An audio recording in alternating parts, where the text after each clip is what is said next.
تورش چی رو به راست؟ موتور کلافه جلوبندی شیطون خانم اصلا حرف نداره. شما این ماشین رو بنده تو سرپاینی، بنز، بی ام و همه رو میگی. آقا چی شد؟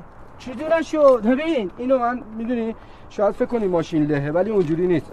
من اینو له دیگه آقا، تابلو له. خانم دارم بهتون میگم ماشین کاستومه. کاستوم میدونن چی؟ نه. یعنی دستسازه. من اینو آینه‌شو اینجوری گذاشتم، یا آینه مهدبم تو داشبورد گذاشتم. یه موقع ترافیکی چیزی که همیشه هم تهران ماشاءالله ترافیکه.